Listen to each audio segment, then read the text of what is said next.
자, 그러면 오늘 말씀을 선포하도록 하겠습니다. 오늘 말씀 제목은 믿음에 순종하게 하는 은혜.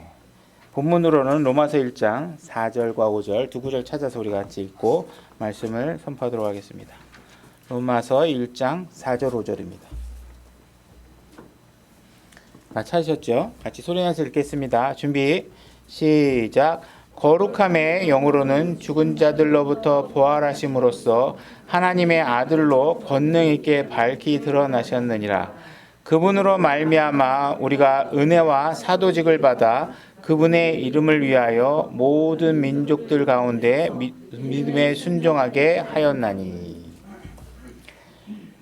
지금 우리가 읽었던 구절 제가 한번 다시 읽어보면 거룩함의 영으로는 죽은 자들로부터 부활하심으로써 하나님의 아들로 권능 있게 밝히 드러나셨다 이렇게 말씀하고 있죠. 하나님의 아들로 권능 있게 드러나셨다 하는 측면에는 두 가지 측면이 있습니다.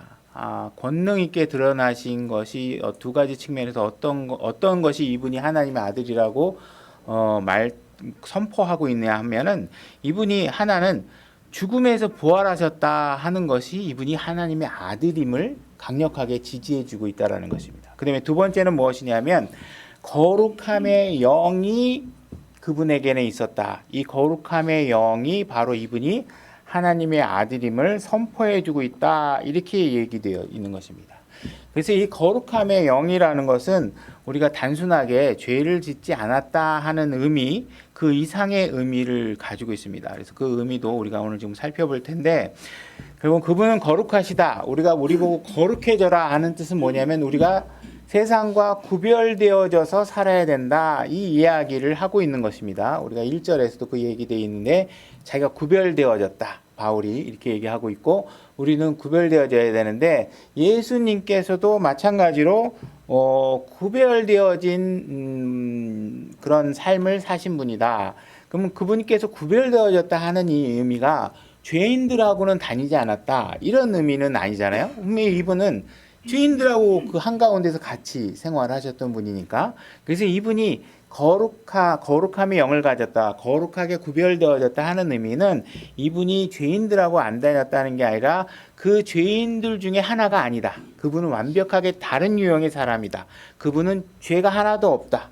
그죠? 이렇게 그들 중에 하나가 아니다라는 뜻이 있는 거예요. 그러니까 그분 죄인들하고 완전히 구별되게 다른 영역에 사는 게 아니라 같이 있었지만 그분은 완벽하게 다른 유형의 사람이다. 이렇게 얘기하고 계시는 것입니다. 그래서 그분이 거룩하시다. 하나님의 아들이다. 하나님의 거룩한 영을 가진 분이시다. 하고 이런 그분의 거룩함이 선포된 것은 사실상 공생애를 시작할 때부터 그분이 거룩하시다라고 선포된 것이 아니라 사실은 그분이 잉태되기 전부터 천사들로부터 그분이 거룩하신 분이다라고 선포되어진 것이죠. 그래서 우리는 아담의 후손이고 우리의 부모는 우리의 조상은 아담이죠. 죄인들이고 죄를 지은 사람인 아담의 후손들이지만 예수님은 거룩하신 하늘의 아버지가 아버지예요. 그분의 아버지예요. 그죠? 그러니까 그분은 죄인도 아니고 그분은 출발부터 자체가 태생 자체가 완전히 다르신 분이죠. 하늘에 계신 아버지로부터 오신 분이니까. 그래서 그분은 부패할 수 없는 씨앗으로 인해서 그분의 본성은 아주 순수하신 분으로 이 세상에 등장하신 분이라는 것입니다.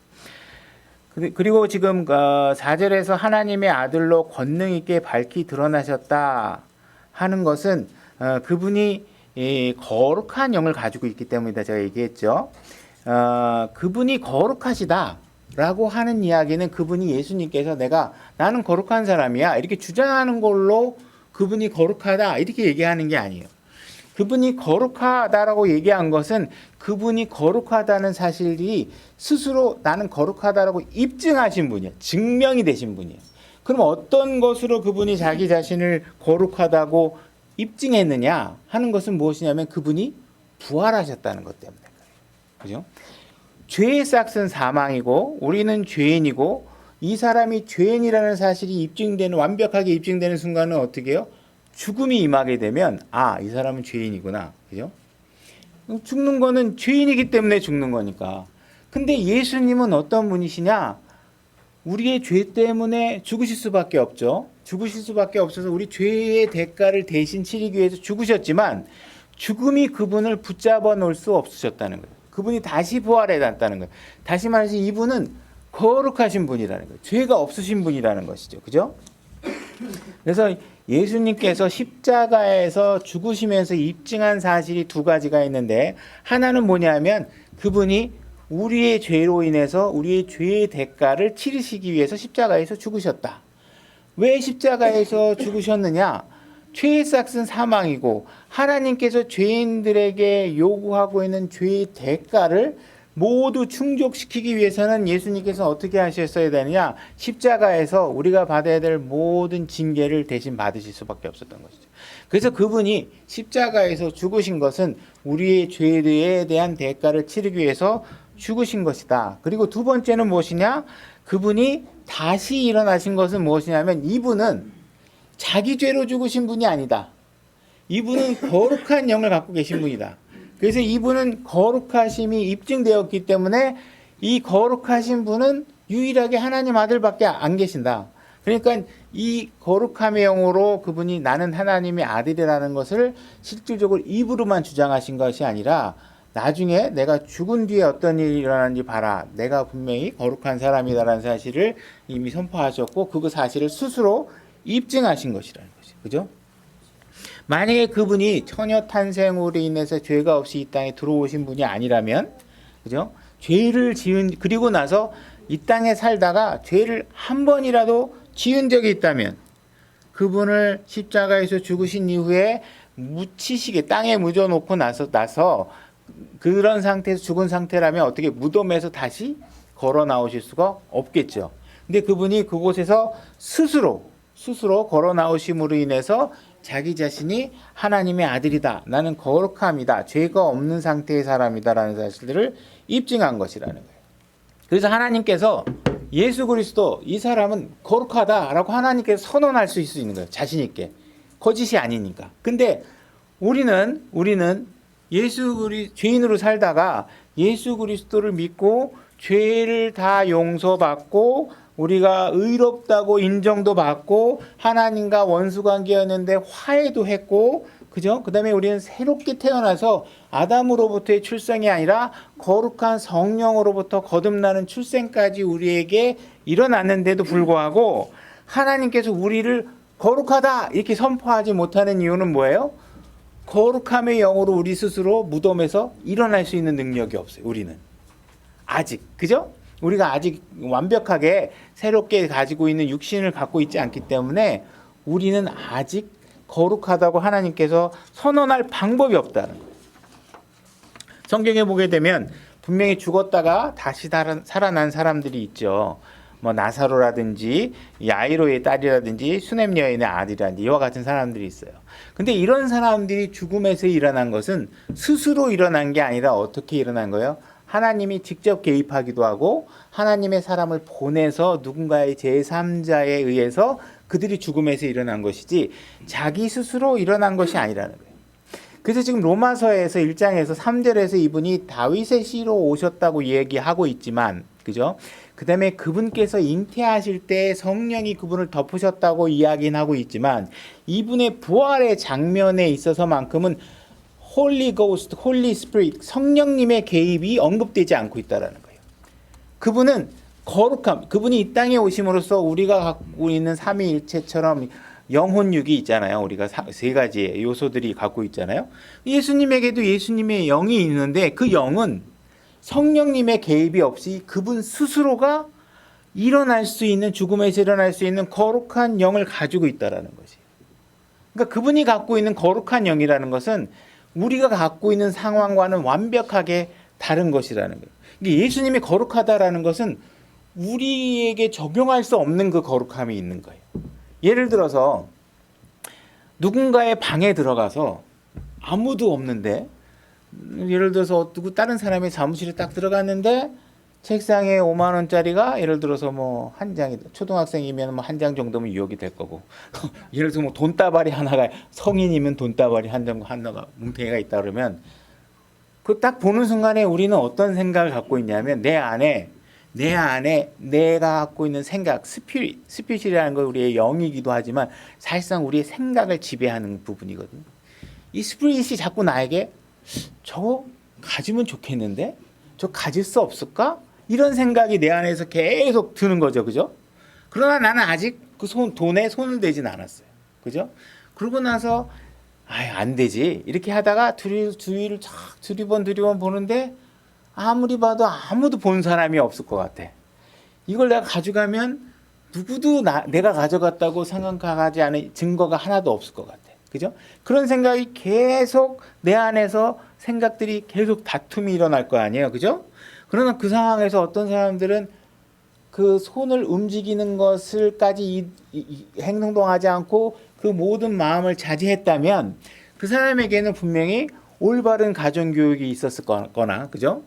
그들이 과거에는 그런 손을 대고 하는 일들을 했지만 어느 순간 하나님의 말씀에 사로잡혀서 내 하나님의 말씀이 내 안에서 나와 싸우면서 그 말씀이 승리하는 상황이 되었기 때문에 손을 안 댔겠죠. 그죠? 근데 예수님에게는 그런 내적 갈등 자체가 일어나지 않는다는 거예요. 전혀.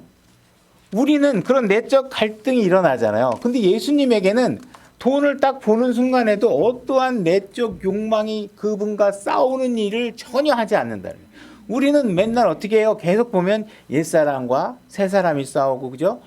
본성에 속한 나와 새로 태어난 거룩한 내가, 그죠? 새로운 사람이 자꾸 싸워서 가져가도 되지 않을까? 저거 가져가면 아무도 안 볼 것 같은데, 저거 가져가면 내가 사고 싶은 것도 살 수 있을 것 같은데, 이러면서 계속 내 내면의 싸움이 일어나는데 예수님은 아예 그런 동기조차가 없다라는 거예요. 그러니까 그분이 거룩하다 하는 얘기 자체는 우리 자체가 범접할 수 없는 영역에 거룩함이 있다라는 거예요. 우리가 정말 양심적이라면 어느 누구도 내 안에 그런 갈등을 난 한 번도 한 적이 없다. 이런 생각을 할 수가 없잖아요. 그죠? 분명히 우리는 그 안에 내적 갈등들이 있다. 그죠? 하다못해 우리는 연예인을 보고도 부당한 생각들을 하고, 저 사람과 살아봤으면 좋겠다. 저 사람과 데이트해봤으면 좋겠다. 이런 모든 것들이 뭐예요? 내가 만에 아내가 있고 남편이 있는데 자꾸 그런 생각을 하면 그 뭐예요? 다 범죄잖아요. 근데 예수님에게는 그런 내적 갈등이 전혀 없다라는. 근데 성경에서는 야고보서에서는 우리의 영은 어때요? 영이 시기하기까지 욕심을 낸다는 거예요. 우리는 그냥 끊임없는 시기와 욕심으로 우리 안에 계속 갈등이 있고 그것이 잘 정제된 가정교육이나 하나님의 말씀이나 이런 거듭 새롭게 태어난 내가 그것과 싸워서 이기게 할 수는 있지만 우리는 그런 갈등을 갖고 있고 예수님은 어때요? 그런 시도 자체가 존재하지, 그런 욕망 자체가 존재하지 않는다. 그러니까 그분이 거룩하다는 건 우리가 그냥 아이고 좀 착하게 사시는군요 이렇게 하는 게 아니라, 그래서 우리가 교회 목회자를 하려면 우리는 거룩함의 모습을 취해야 돼요. 그죠? 우리 안에 내적 갈등은 있겠지만 적어도 다른 사람이 보기에는 정제된 모습을 보일 수 있어야 돼요. 물론 성경에서 하나님께서 우리에게 예수님과 같이도 될 수 있다고 얘기하니까 불가능하진 않겠지만 쉬운 일은 아니죠. 그죠?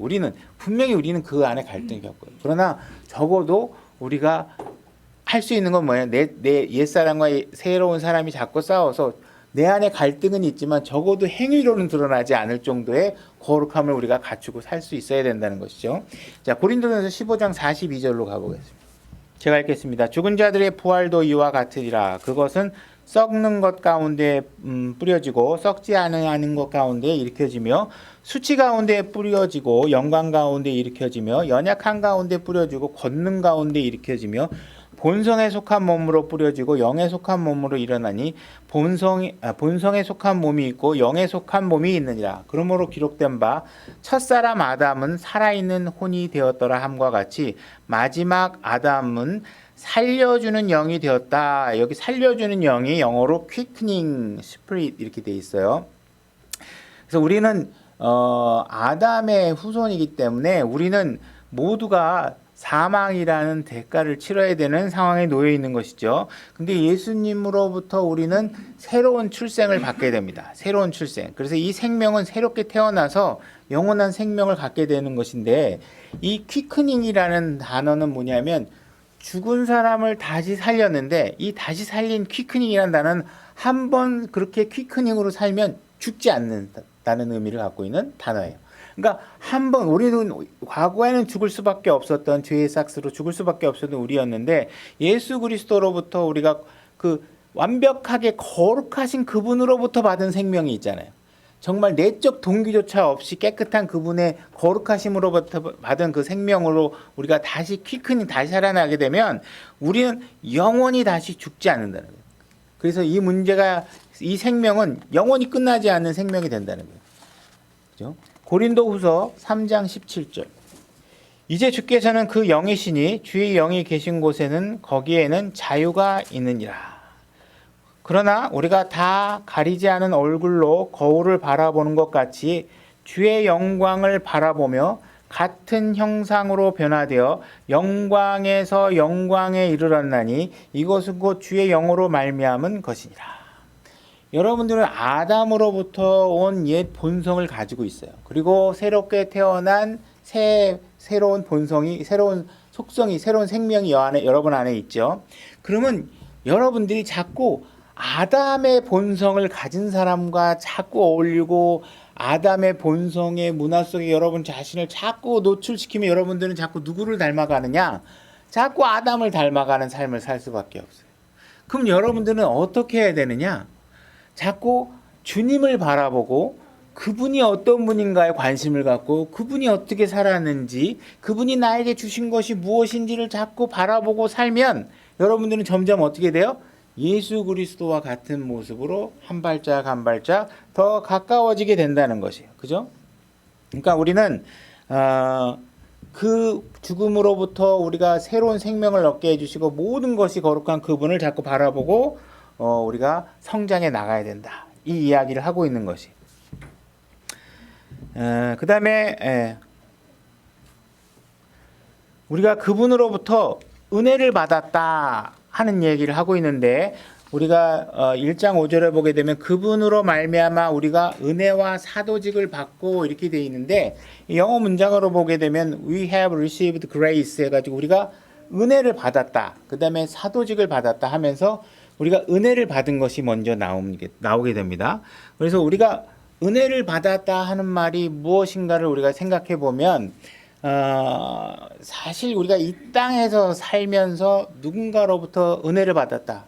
예를 들어서 저 안성식으로부터 여러분들이 은혜를 받았다. 그러면 뭐 굉장히 좋은 일이죠. 그죠? 저로 인해서 여러분들에게 뭔가 혜택이 갔고 저로 인해서 여러분들에게 삶에 무슨 축복이 일어났다면 그렇지만 만약에 제가 여러분들에게 은혜를 베풀었다고 하면 그것은 제가 갖고 있는 육신적 한계에 따른 한계들이 있겠죠. 그죠? 근데 여러분들이 만약에 빌 게이츠에게 은혜를 받았다. 그러면 제가 줄 수 없는 더 큰 은혜를 그 사람으로부터 여러분들이 받을 수 있을 거예요. 그죠? 그러니까 뭔가 더 큰 사람으로부터 은혜를 받았다 그러면 훨씬 더 큰 은혜를 받았겠죠. 근데 만약에 여러분들이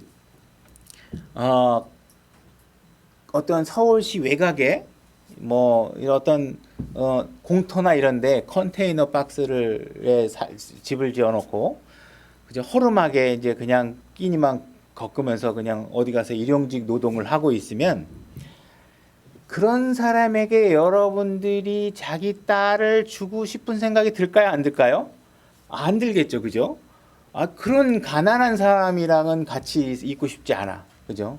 그래서 뭔가 이 세상에 부유한 사람이나 부자들이나 VIP급의 삶을 살고 있는 사람들은 자기네들은 층을 나눠서 나는 이렇게 허름하고 가난한 사람과는 같이 있지 않을 거야.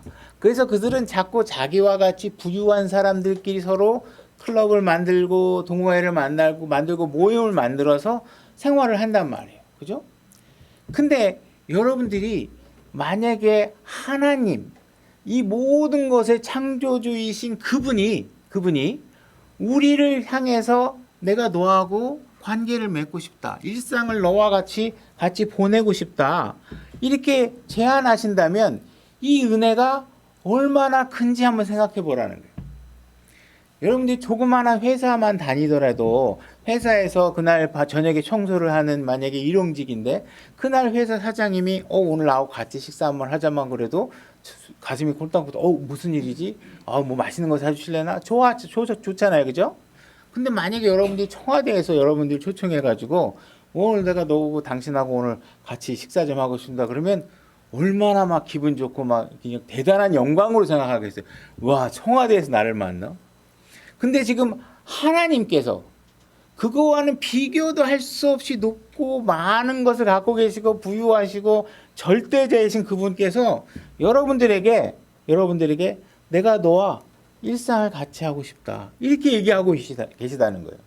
그러니까 우리가 지금 아무런 자격도 아무런 어떤 능력도 우리가 무슨 받아야 될 대가도 없는데도 불구하고 하나님께서 우리에게 은혜를 베풀어 주신다. 그것도 그 주시는 구원의 은혜가 어떤 거예요? 죄를 완벽하게 다 쓸어낼 수도 있고 씻어낼 수도 있고 우리와 나와 같이 죄가 없는 상태가 되어져서 죄가 있으면 나와 같이 못 있으니까 다 만들어서 그것도 하나님이 다 모든 걸 해결해 놓은 다음에 여러분들에게 이제 같이 하고 싶다. 이런 얘기를 하고 있는 것 자체는 그게 여러분들이 청와대 가서 식사 한번 하게 되는 영광과 비교할 수 없는 영광이라는 사실을 알아야 된다. 내가 하나님으로부터 은혜를 받았다는 사실은 대통령하고 밥 한번 먹는 거하고는 비교할 수 없는 것을 여러분들이 받았다는 사실을 알아야 된다는 거예요. 그게 이해가 안 되면 여러분들의 신앙생활에 통력을 잃어버리는, 통력을 가질 수 없는 거예요. 그죠? 자, 로마서 5장 6절에 보게 되면 우리가 아직 힘이 없을 때에 그리스도께서 정하신 때가 되어 경건치 아니한 자들 위해 죽으셨네요. 아직 힘이 없을 때 여러분들은 여러분을 구원할 수 있는 어떠한 능력과 힘과 어떤 아무런 것도 없어요. 여러분들이 뭐 돈으로 살 수도 있는 것도 아니고 여러분들에게 아무 자격도 없을 때 오직 예수 그리스도께서 모든 것을 여러분들에게 해주셨다는 거예요. 난 아무것도 할 수 없는 상황이었기 때문에 왜 예수님이 대신해줘요? 여러분들이 할 능력이 없는 걸 알기 때문에. 여러분들이 뭘 할 수 있으면 예수님이 죽기까지 해야 될 필요가 없잖아요. 왜 죽으면서까지 여러분들을 구원하세요? 여러분 스스로 할 수 있는 게 아무것도 없다는 사실이기 때문에 그런 거예요. 7절 의로운 사람을 위해 죽으려는 자가 거의 없고 선한 사람을 위해 감히 죽고자 하는 자가 혹 있거니와. 우리가 화재가 일어나거나 산불이 일어나거나 재난이 일어나면 어떻게 해요? 그들 중에는 보면 막 어려움에 놓여 있는 사람들을 구하고 자기 목숨을 내던지면서 막 구하고 그죠? 이런 사람들이 나타나죠. 그 사람들은 그들 생각에 이것이 선한 일이라고 생각하기 때문에 그 일을 하는 것이에요. 그죠? 그리고 저 사람이 지금 연약한 위치에 있기 때문에 내가 그를 도울 수 있고 이 선한 일이고 주변 사람으로부터 선한 일이라고 평가받을 수 있으니까 그 일로 인해서 그들을 하고 있는 거예요.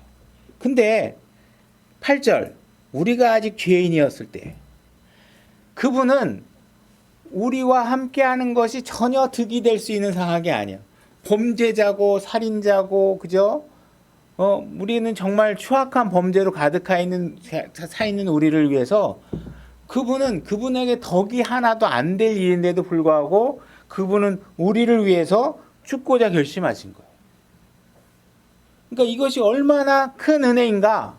내가 정말 이런 대우를 받아도 되는가? 내가 하나님으로부터 이렇게 영원한 생명을 받는 것이 가능한 건가? 주님은 왜 의롭지도 않고 선하지도 않고 거룩하지도 않은 나를 아무 힘도 없는 나를 우리를 짓밟았다고 해서 우리가 하나님한테 복수할 능력이 있는 것도 아니고 우리를 무시한다고 해서 우리가 억울하다고 얘기할 수 있는 일도 아닌데 그분은 왜 우리를 위해서 죽어주셨는가? 이게 얼마나 놀라운 일인가? 그죠? 이 은혜를 여러분들이 감각적으로 감동하고 놀라고 감사하는 일이 여러분 안에서 일어나야 된다는 거예요. 일어나야 된다는 거예요. 그래서 에베소서 2장에서도 우리가 은혜로 구원을 받았다 이렇게 얘기를 하고 있잖아요. 그죠? 우리는 아무 자격도 없는데 그분이 우리에게 화해를 요구하시고 우리를 사랑하시는다는 이유로 인해서 우리에게 구원의 길을 제시하시고 우리에게 손을 내미는데 만약에 우리가 이 사실을 제대로 알고 있다면 우리는 어떤 자세를 취해야 되냐면 그분 앞에 가서 문을 두드리면서 예수님 저도 그 기회에 참여하게 해달라고 막 문을 두드려야 되는데 성경이 말하고 있는 모습은 뭐예요? 예수님이 와서 우리에게 문을 두드리는 거예요. 야, 문 좀 열어라. 내가 너를 구원해 줄 수 있어. 내가 너에게 은혜를 지금 베풀려고 하고 있는 거야 하면서 우리에게 문을 두드리고 있는 이런 상황이 되어 있다는 것이죠. 그죠? 그러니까 지금 우리가 구원을 받았다는 거. 여러분들이 이 자리에 앉아서 구원을 받고 하나님의 말씀을 들을 수 있는 상황이 됐다는 것 자체가 정말 모든 것이 하나님의 은혜로 되어졌다는 사실을 알아야 된다는 거예요. 그죠? 그래서 여러분들이 정말 이게 내가 얻은 것이 무엇인지를 진심으로 깨닫게 되면 여러분들은 어떤 상태가 되어야 되느냐? 겸손해질 수밖에 없어요. 그리고 지금 당장 내가 죽는다고 해도 하나님의 명령을 거부할 수 없는 상태가 되는 거예요. 왜? 그분이 주신 게 지금 내가 당장 하루 이틀 더 사는 거하고는 비교할 수 없는 것들이. 내가 여기서 하루 이틀밖에 못 살다가 죽는다 그래도 그 얻는 것이 어마어마하게 크고 이미 얻어놨고 이 상황이 너무 크다는 사실을 알기 때문에 여러분들이 지금 당장 어떤 이유로든 나 주님의 말씀대로 안 할래요. 내가 먼저 필요한 것 좀 먼저 할게요. 그렇게 할 수 없다라는 거예요. 당장 내가 주님을 위해서 이 순간에 죽는다고 해도 여러분들은 감사합니다. 주님을 위해서 죽을 수 있으니 감사합니다. 그죠? 이런 상황이 돼야지만 이게 정상적이라는 것이에요. 그러니까 하나님께서는 여러분들이 자꾸 죄에 더 이상 우리가 하나님을 거부해서 머물려는 것이 뭐예요? 여러분들의 육신적인 탐욕, 여러분들의 육신적인 이득을 위해서 여러분들이 생각을 돌리는 것 뿐이지 하나님께서 그래서 뭐라 그러는가? 제발 죄에 머물지 말고 내 은혜 안에 머물러라. 네가 내 은혜를 알고 있다면 지금 네가 어떤 결정을 해야 될지 알 수 있다. 이 얘기를 하고 있는 거예요. 사도 바울은 자기가 은혜가 없었다면 그가 나중에 죽어서 어떻게 돼요? 뜨거운 불 속에서 벌레와 같이 되어져서 끓는 불 속에서 그냥 영원히 지내야 되는 그런 끔찍한 상황이 놓여 있다는 사실을 알기 때문에 사도 바울은 지금 내가 사도다 라는 사실을 앞세워서 자랑할 이유가 없다라는 사실을 너무나도 잘 알고 있어요. 내가 마치 어디 가서 너 내가 사도인지 알아? 내가 이 교회 목사인지 알아? 하면서 내가 지금 선교사야. 내가 엄청나게 특별한 일을 하고 있거든. 이 이야기를 할 수 없다라는 사실을 사도 바울은 너무나도 잘 아는 거예요. 그런 이야기를 한다는 자체가 얼마나 하나님 앞에 올바르지 않다라는 사실을 알고 있는 거예요. 그래서 바울은 자기가 하나님의 은혜가 나에게 있었다는 사실을 먼저 내세우고 있는 거예요. 바울은 자기가 스스로가 자기가 사도라고 이야기한 경우는 자기의 명예를 위해서가 아니라 뭐예요? 그 말씀의 권위를 위해서 그들이 내가 사도라고 해야 내 말을 믿어줄 것 같아서 그분의 말씀을 그들이 받아들일 것 같아서 그러한 경우에만 어쩔 수 없이 자기 자신이 사도라는 사실을 이야기했지 그렇지 않고는 그분은 항상 내가 은혜 안에 있다는 사실을 먼저 이야기하게 된 거예요. 내가 이 은혜가 없었다면 어떻게 해요? 사도지가 아니라 내가 서서 걸어 다닐 수도 없는 상태였다는 사실을 알기 때문에 내가 사도직을 행한다면 그분의 은혜가 있었기 때문에 가능해졌다는 것이에요. 그러니까 하나님께서는 여러분들은 아무 능력도 없고 주님을 위해서 무엇 하나 할 수 없는 상황이었는데 하나님께서 어떻게 하신 거예요? 아무 자격도 없는 여러분들에게 은혜를 먼저 베푸시고 이제 내가 은혜를 베풀었으니 네가 이제 나를 위해서 살아라 라고 얘기하고 계시는 거예요. 그러니까 여러분들이 은혜가 있다는 사실을 알아야 여러분들이 주님을 위해서 무엇인가 할 수 있다는 사실을 이해하게 될 거고 그 은혜가 나를 결국은 순종으로 이끌게 될 것이고 결국은 순종을 하게 되면 여러분들이 더 큰 욕망을 갖고 주님을 위해서 살아갈 수 있도록 하나님께서 해주고 그 의지를 갖도록 해주신다는 거예요. 그러니까 여러분들이 믿음에 순종한다. 믿음에 순종한다고 얘기하고 있는 로마서의 이 말씀은 여러분들이 구원을 받기 위해서 두세 구절을 암송할 수 있는 것을 얘기하고 있는 게 아니라 성경에 나와 있는 처음부터 끝까지 우리가 그리스도인으로서 무엇을 어떤 삶을 살아야 되는지 어떻게 살아야 되는지 주님께서 무엇을 내가 하기를 원하는지에 대해서 전체적으로 여러분들이 믿음에 순종하는 것을 얘기하고 있는 거예요. 그러니까 여러분들이 구원이라는 것은 순종으로 인해서 얻은 게 아니잖아요. 그죠? 순종해서 얻은 게 아니에요. 구원은 은혜로 얻었어요. 그러나 하나님께서 은혜로 여러분들을 구원했으면 이제 하나님께서 요구하는 게 뭐예요? 순종하라는 거예요. 순종하라는 거예요.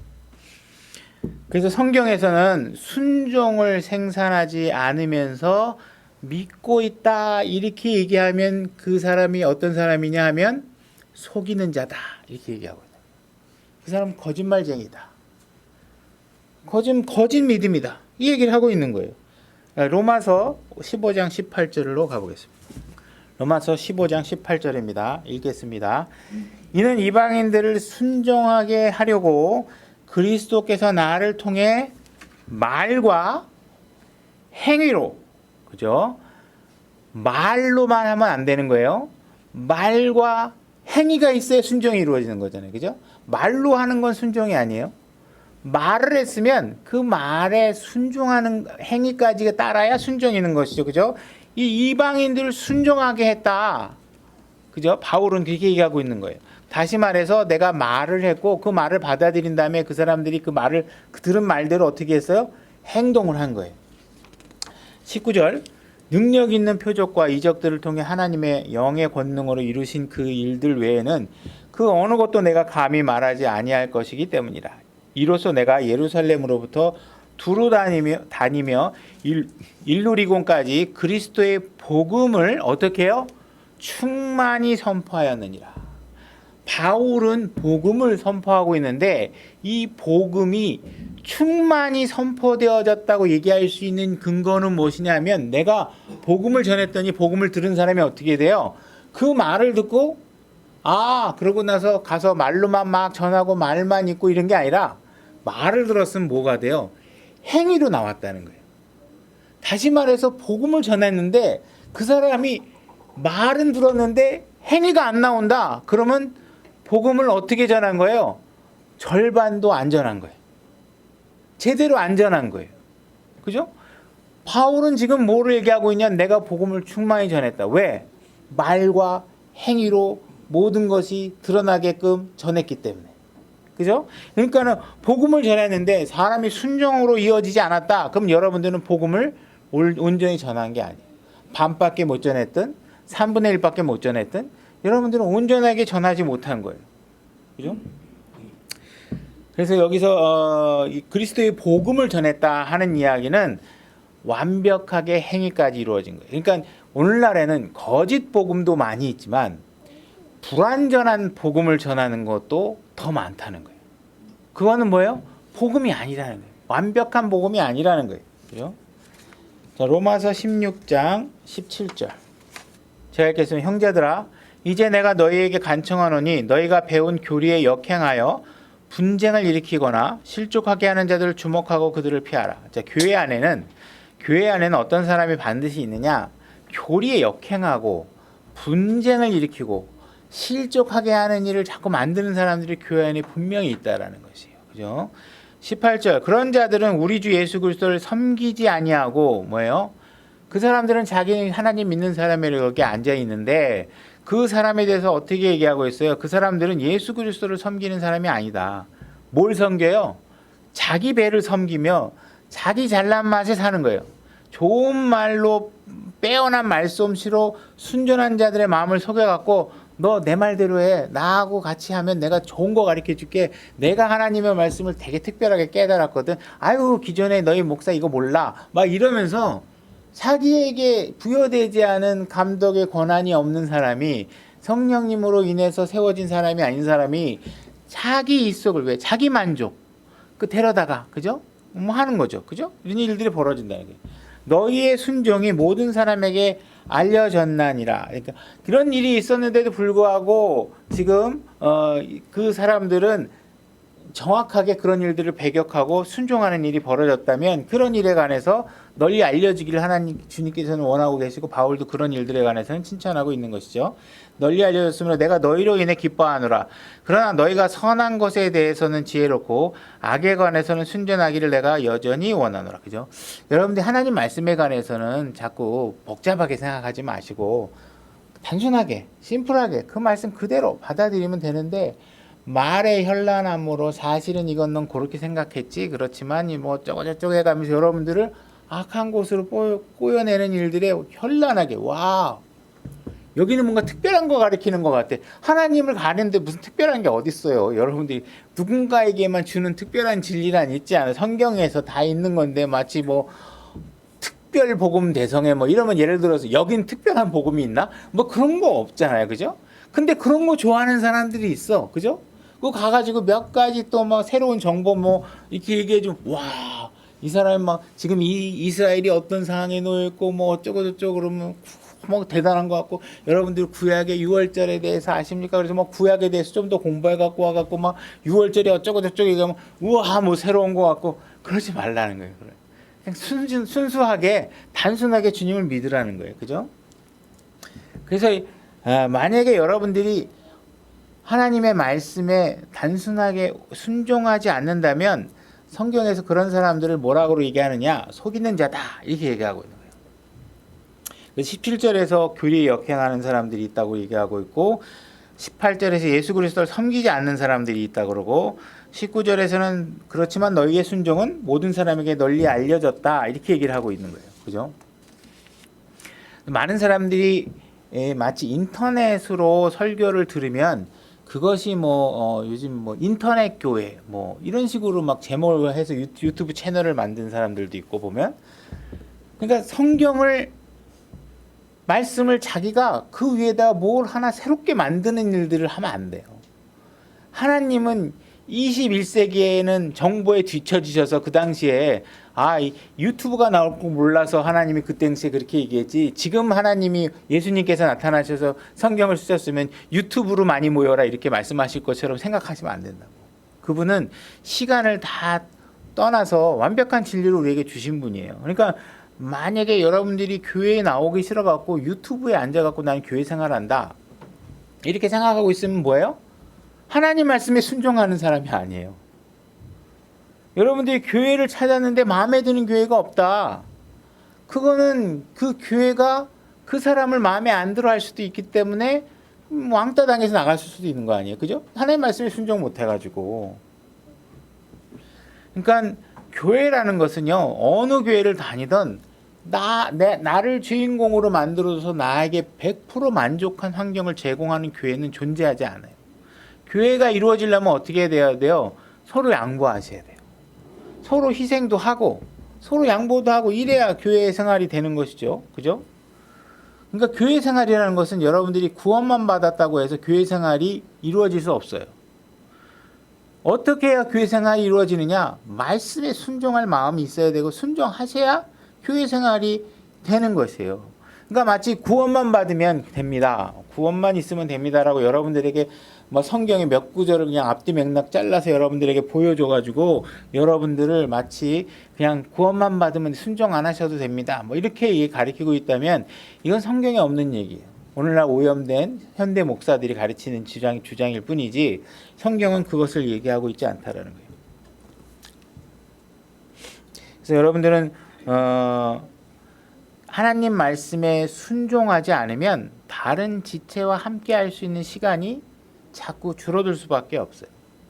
교회 생활이 자유롭지가 못하게 되겠죠. 그죠? 왜 자꾸 내 마음에 안 들고 내 육신적인 욕망대로 자꾸 뭘 하려고 하니까 자꾸 안 되고 그러니까 뭐예요? 교회가 잘못됐나 보다. 목사가 잘못됐나 보다. 그리고 자기가 하나님의 말씀에 비추어서 자기가 순종하지 않는 것들은 판단하지 않는 거예요. 이런 일이 벌어지면 신앙생활이 안 되는 거예요. 그 왜 그래요? 지금 하나님이 나같이 못난 놈을 위해서 어떠한 은혜를 베풀었는지 모르니까 내가 그 은혜를 다른 사람에게 베풀 수 있는 동기가 안 생기는 거예요. 그죠? 그런 사람들은 예수님하고 같이 있어도 불만을 터뜨릴 수밖에 없는 사람들인 거예요. 고린도후서 7장 14절.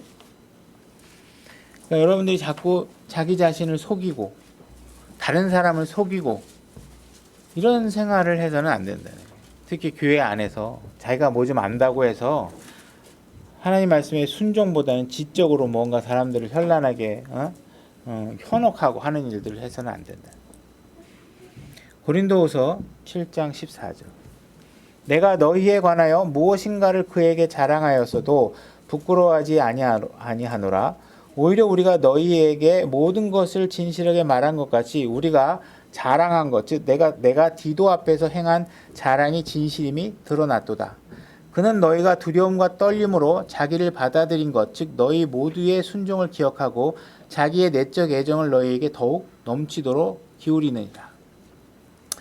지금 14절에서 얘기하고 있는 것은 바울에게 관심 있는 것은 그냥 구원받은 사람에게만 관심이 있는 게 아니라 내가 남겨놓았거나 내가 영적 지도자들에게 그들에게 맡겨진 사람들에게 실질적으로 순종하고 하나님 말씀에 순종하고 예수 그리스도를 구원자로 받아들이고 그 구원자의 말씀에 온전하게 순종하는 것, 이런 것들에 관해서 관심이 있다는 거예요. 그냥 구원만 받은 거에 관심이 있다라는 게 아니에요. 그죠? 그래서 15절에 보게 되면 내적 애정을 가지고 순종하는 사람들, 그죠? 이런 사람들에게 더 많은 관심을 갖고 있다라는 것이에요. 오늘날 많은 사람들이 이 교회에 오면서 이제 하나님의 말씀에 관심을 갖고 이제 구원을 받고 오게 되면 이제 뜨거운 열정이 일어나고 내가 주님을 위해서 무엇을 할 수 있는지를 묻기 시작해요. 그래서 뭘 해도 좀 하려고 막 뜨거운 열정이 불타기 시작하죠. 그래서 이제 열심히 설교도 듣고 죄가 어떤 것을 성경에서 죄라고 하는지도 배우게 되고, 그 다음에 또 주위의 형제 자매님으로부터 도움을 받아서 과거에 내가 잘못된 습관과 죄들을 멈추는 일을 시작하게 됩니다. 그리고 나서 이제 하나님을 섬기는 법을 열심히 하다가 어느 순간이 딱 되면 이제 어떤 상태가 되느냐, 이 이집트의 양파와 부추가 그리워지기 시작합니다. 그래서 옛날에는 이게 친구들하고 클럽에 가서 놀았을 때가 정말 신났었던 것 같고, 친구들하고 술 한잔 놓고 막 그냥 수다 떨었을 때가 좋을 것 같고, 여기 교회 오는 삶이 이제 점점 무료해지기 시작하는 것이죠. 그죠? 그래서 그렇게 시작하면 주님에 대한 열정이나 헌신이나 이런 것들이 한순간에 사라지게 됩니다. 이런 사람들이 취하는 자세는 이런 건 아니에요. 난 예수님을 왜 믿어야 되는지 모르겠어. 예수님이 왜 재림을 하지? 이런 근본적인 질문에 대해서 부정하는 사람은 없어요. 그런 사람들은 주로 어떤 거에 대해서 부정하냐면, 꼭 하나님 말씀대로 그렇게 다 해야 돼? 그런 것까지 다 지켜야 돼? 이런 식의 불만을 하기 시작한다는 거예요. 그죠? 그래서 그런 사람들에게 왜 자꾸 예배를 빠지십니까? 예배 시간에 왜 자주 왔다 갔다 하십니까? 그죠? 좀 집중해서 같이 예배를 드려줄 수 없습니까? 그죠? 왜 오후 예배는 안 드리고 가십니까? 라고 그 사람들에게 뭘 얘기를 하면 그 사람들이 이제 슬슬 그런 얘기를 하는 사람을 멸시하기 시작합니다. 너무 따분해. 나도 다 사정이 있는 거지. 그래서 그런 사람들은 내가 좀 바빠서 좀 빠진 거지, 내가 하나님을 믿는 믿음이 사라진 게 아니라니까요. 이렇게 반응을 하기 시작을 하는 거예요. 그죠? 그런 사람들은 점점 그런 반응을 하면서 어떤 결과로 이어질까요? 하나님을 섬기지도 않고 교회 참석도 안 하고 어쩌다 한 번씩 와도 헌금도 안 하고 뭔가 하나님 교회 어떤 모임이나 행사에 참여도 안 하려고 하고, 결국은 어떻게 돼요? 결국은 그들의 수순은 시간의 문제지 교회를 떠나는 쪽으로 결정이 나게 돼 있어요. 그죠? 그들이 하나님 말씀에 순종하는 쪽으로 돌아서지 않으면 머물러서 남아서 예배드리고 할 수 없는 상황이 된단 말이에요. 순종하지 않으니까. 그러면서 그런 사람들은 떠나면서 뭘 얘기해요? 왜 나한테는 관심을 안 주는 거야? 왜 나한테는 동일한 사랑을 안 주는 거야? 막 이렇게 하면서 이 교회는 사랑이 없는 것 같아. 이렇게 얘기하잖아요. 근데 그 이유는 왜 그래요? 하나님께서는 분명히 관심과 사랑을 모든 사람에게 동일하게 준다고 얘기한 적이 없어요. 그죠? 하나님은 어떤 사람에게 관심이 있느냐? 하나님 말씀에 순종하고 헌신하고 희생하고 그런 사람들에게 하나님께서 더 많은 관심이 있다고 얘기하고 있고, 바울은 그런 사람에게 내가 애정이 있다고 얘기하고 있는 것이에요. 그죠? 우리가 하나님을 더 열심히 잘 섬기는 사람과 함께 시간을 해야 우리가 유익한 것이지, 계속 우리 오후에 어디 딴 데 갈까? 우리 오후에는 영화 보러 갈까? 우리 오후에는 무슨 다른 일 할까? 우리 커피 마시러 갈까? 이러면서 여러분들을 자꾸 교회 예배에 순종하지 못하고 참석하지 못하고 신앙생활에 반대되는 쪽으로 여러분을 이끌어가는 사람과 시간을 같이 하게 되면 여러분들이 온전하게 순종할 수 있는 상태가 안 된다는 거예요. 우리 야고보서 2장으로 좀 가보겠습니다. 여러분들이 교회에 나오면서 뭔가 믿음에 순종할 것을 요구하고 있는데, 그 믿음에 순종할 걸 요구하는 것을 업신여기고 지나치다, 너무 교과서적이다, 이러면서 여러분들이 하나님 말씀을 거부하기 시작하면 여러분들은 결국은 파멸의 길로 갈 수밖에 없는 상황이 생기게 되는 거예요. 그러면 여러분들은 어떤 상태가 되느냐? 내가 하고 싶은 만큼이 있는데 주님이 하라고 하는 수준을 고려하는 게 아니라 내가 그냥 즐기면서 다닐 수 있는 수준이 있는데 그거보다 더한 요구를 가르치고 하나님의 더한 요구에 지침을 가르치면 이 사람들은 이제 어떻게 얘기해? 여긴 너무 많은 걸 요구해.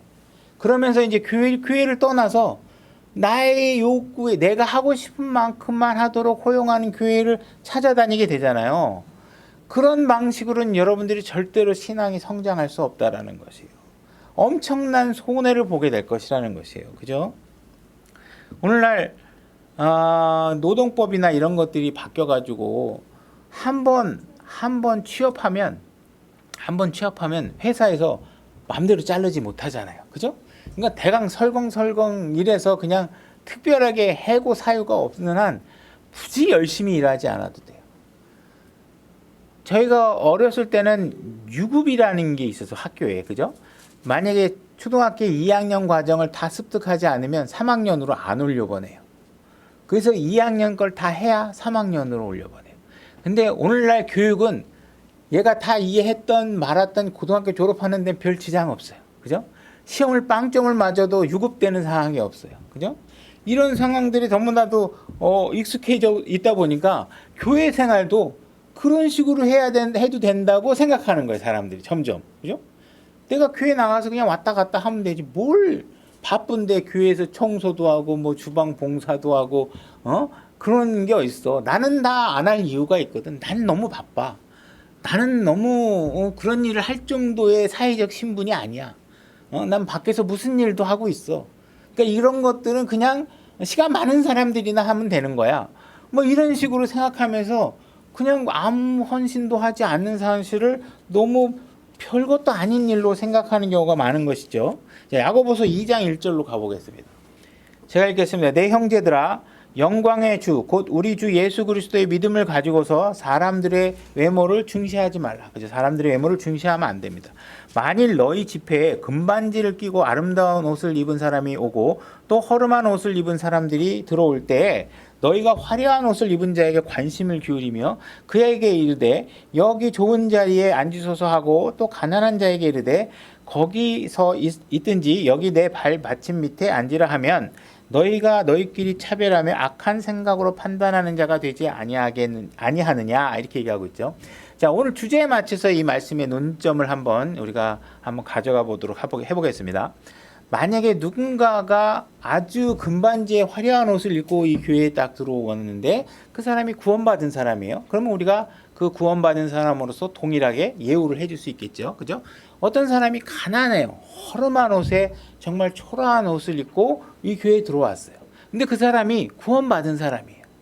그러면 그 사람이 화려한 옷을 입었던 허름한 옷을 입었던 우리는 동일하게 구원받은 지체로서 그들에게 동일한 존중을 해주면 되는 것이죠.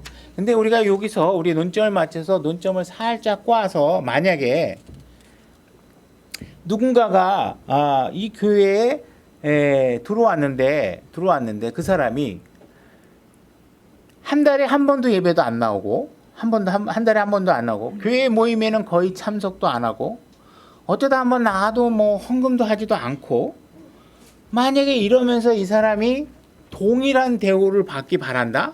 이러면 이것은 문제가 있는 거예요. 이것이 문제가 있는 것이라. 그죠?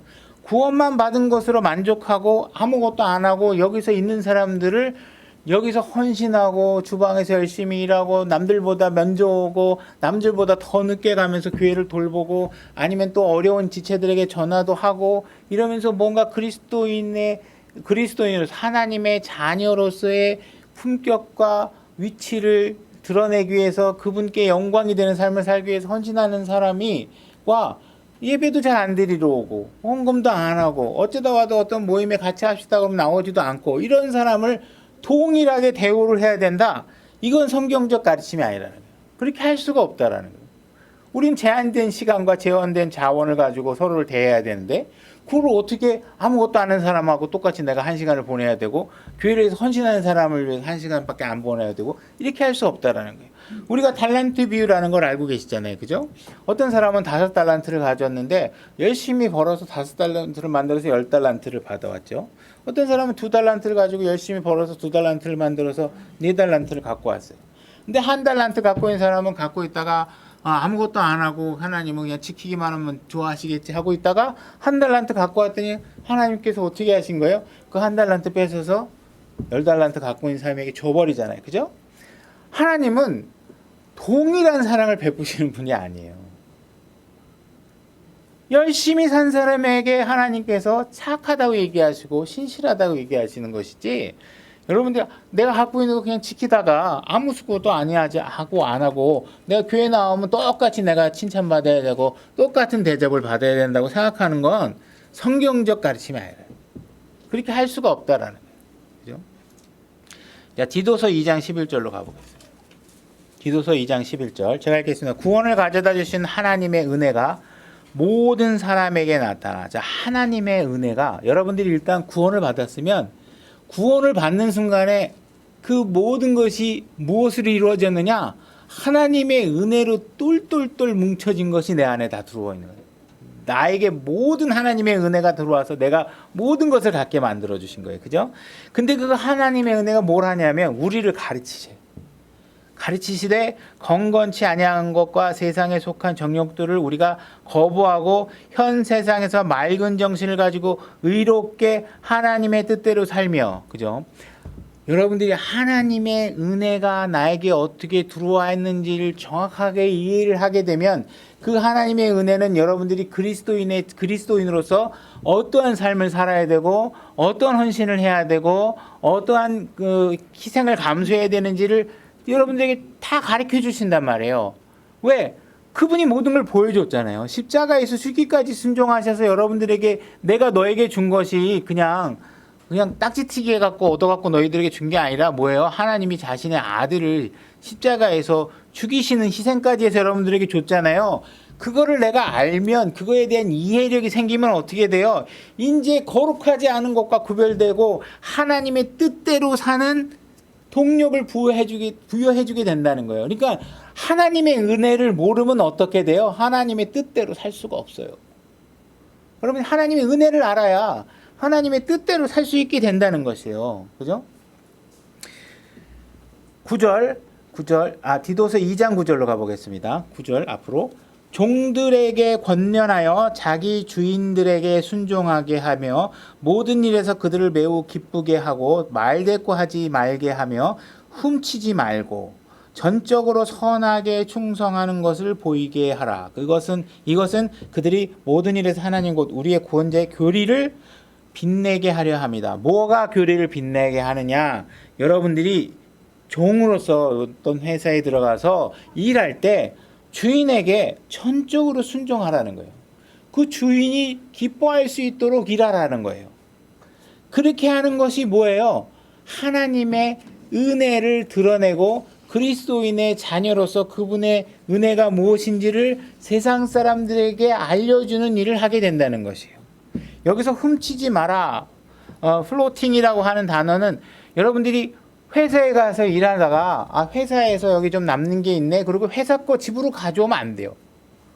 그 회사 거 가져와 가지고 뭐 집에 있는 거 뭐 그냥 집에 회사 거 그냥 남아서 내가 갖고 왔어. 뭐 이러면서 허락받지 않고 여러분들이 슬쩍 넣어 가지고 오게 되면 어떻게 돼요? 그 도둑질이에요. 훔치는 일이에요. 그런 거 하지 말라는 거예요. 그런 거 하지 말고 직장에서 헌신하고 충성되게 여러분들이 일하라는 거예요. 그러면 그런 일들을 할 수 있도록 하나님의 은혜가 여러분들을 가르쳐 준다는 거예요. 하나님이 나에게 어떠한 방식으로 은혜를 베풀어 주셨는지에 대해서 정확하게 이해를 하면 그런 일을 기꺼이 할 수 있게 된다. 그렇게 되면 그 은혜로 인해서 어떻게 돼요? 다른 사람이 구원을 받을 수 있는 일들로 이어지게 되는 거예요. 그죠? 그러니까 구원만 받으면 되고 나만 하늘나라 가면 되고 이런 식의 어떠한 복음을 전하는 것은 뭐예요? 짤막한 반 잘라낸 복음만 가르쳐 주는 거예요. 반 잘라낸 복음. 여러분들이 구원을 받았다면 교회에서나 직장에서나 하나님 말씀대로 순종하고 살 수 있는 여러분들이 된다는 거예요. 그래야 여러분들이 하나님 복음과 주님께서 성경에 기록해 놓은 복음과 일치된 삶을 살고 있는 거예요. 그렇지 않으면 일치된 삶을 살지 않는 거예요. 그러니까 여러분들이 교회에 나오는데 예배 좀 안 드리고 뭐 좀 빠지고 하면서 이것을 죄라고 생각하지 않는 것 자체가 뭐예요? 심각한 문제라는 거예요. 하나님의 은혜를 잘 이해하지 못하고 있다는 거예요. 그분이 이 교회를 왜 만들어놨는지 잘 이해를 못하고 있다는 거예요. 그분이 핏값으로 이 교회를 만들어 놓으셨고, 그죠? 전적으로 은혜로 이루어진 것이라는 거예요. 그러니까 우리가 그분의 은혜를 알게 되면 결국은 순종으로 이어지는 것에 대한 엄청난 동기부여가 된다. 그것을 모르면 그 순종은 뭐예요? 해야 되니까. 성경에서 얘기하니까. 이유는 잘 모르겠는데 그럴듯하니까. 그러니까 이게 순종이 억지로 되고 잘 안 되는 거죠. 그죠? 그분이 무엇인가 나에게 어떤 방식으로 해줘야 되는지 이해를 하셔야 그것이 가능하다는 거예요. 오늘 설교는 여기서 마치는데 마지막으로 1장 5절만 제가 읽고 오늘 마치겠습니다. 1장 5절을 제가 읽겠습니다. 그분으로 말미암아 우리가 은혜와 사도직을 받아 그분의 이름을 위하여 모든 민족들 가운데 믿음에 순종하게 하였다. 이렇게 말씀하고 있습니다. 그래서 제발 여러분들이 그리스도인이라면 세상 사람들이 그리스도인은 어떤 사람이야? 라고 그들이 알 수 있게끔 여러분들이 생활하는 그런 순종의 삶이 세상 사람들에게 보여질 수 있도록 사셔야 된다는 것입니다. 오늘 말씀 여기까지 하겠습니다.